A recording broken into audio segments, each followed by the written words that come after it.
ঘন কুয়াশায় মোড়া এক বিশাল প্রাসাদ। পুরনো লোহার গেট নিজে থেকেই খটখট শব্দ করে খুলে যায়। দূরে এক গাড়ি থামে।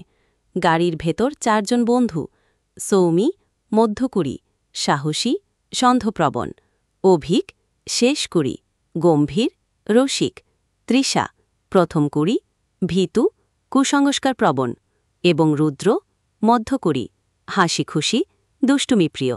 এবার শুনুন সৌমি বিরক্তি নিয়ে, এই তবে সেই বিখ্যাত চৌধুরী প্রাসাদ, পুরো ভূতের ডেরা মনে হচ্ছে। অভিক রসিকভাবে, তোমার মতো ভয়ঙ্কর অ্যাডভেঞ্চারের জন্য একদম পারফেক্ট। রুদ্র হাসতে হাসতে, জানিস লোকেরা বলে এখানে মাঝরাতের পরে কেউ টেকে না। তৃষা ধীরে, কারণ তারা বেঁচে থাকে না রুদ্র, ভয় দেখিও না।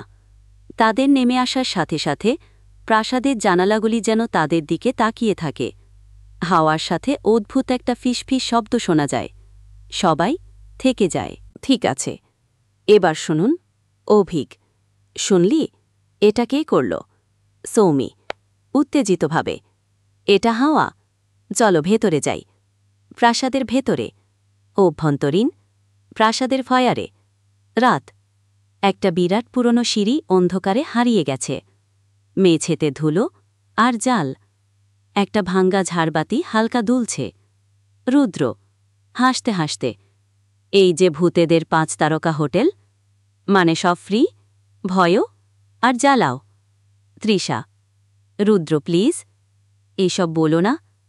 একদম পিছনে দরজা নিজের থেকেই ধপ করে বন্ধ হয়ে যায়। সবাই চমকে ওঠে। অভিক চোখ বড় করে, এটা হাওয়া হতে পারে না। অবশ্যই। সৌমি গম্ভীরভাবে, জেনারেটর খুঁজে আলো জ্বালাও, নইলে আমরা একা বাঁচতে পারব না। প্রথম ভয়ঙ্কর ঘটনা, প্রাসাদের বেসমেন্ট। রাত, সৌমি আর অভিক নেমে যাচ্ছে সিঁড়ি বেয়ে। চারদিকে অন্ধকার, শুধু টর্চ লাইটের আলো। ভাঙ্গা একটা জেনারেটর পড়ে আছে। অভিক বিদ্রুপের সাথে, এ তো মনে হয় ব্রিটিশ আমলের। অভিক কাপা কাপা গলায়, চলো ওপরে যাই।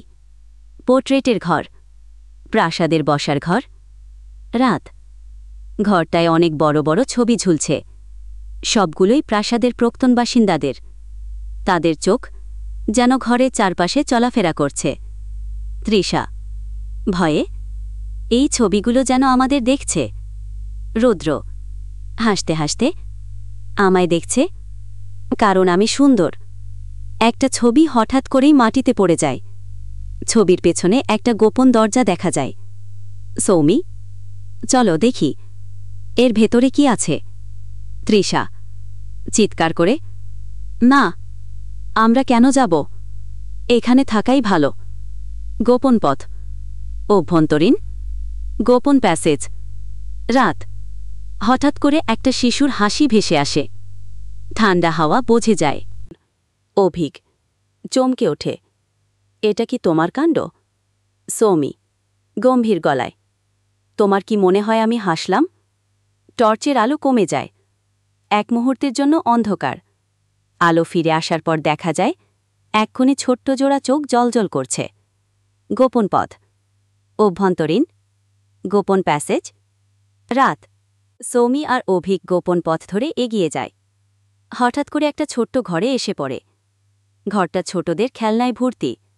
সব খেলনা অদ্ভুতভাবে নাতুন। অভিক অশুভস্তি নিয়ে, এটা অন্যরকম ভয়ঙ্কর। হঠাৎ ঘরের দরজা ধপ করে বন্ধ হয়ে যায়।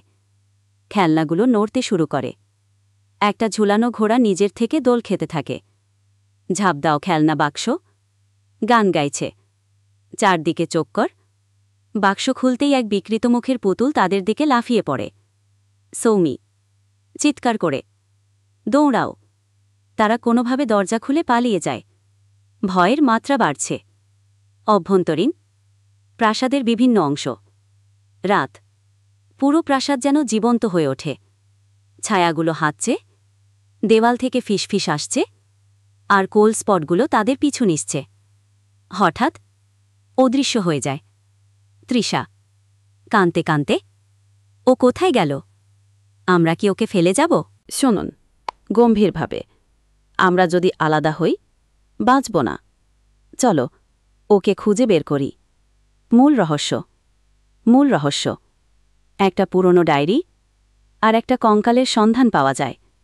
বন্ধুরা বুঝতে পারে প্রাসাদে আটকে থাকা আত্মাগুলো প্রতিশোধ চাইছে। তাদের ভুল সিদ্ধান্ত সবাইকে বিপদে ফেলে দেয়।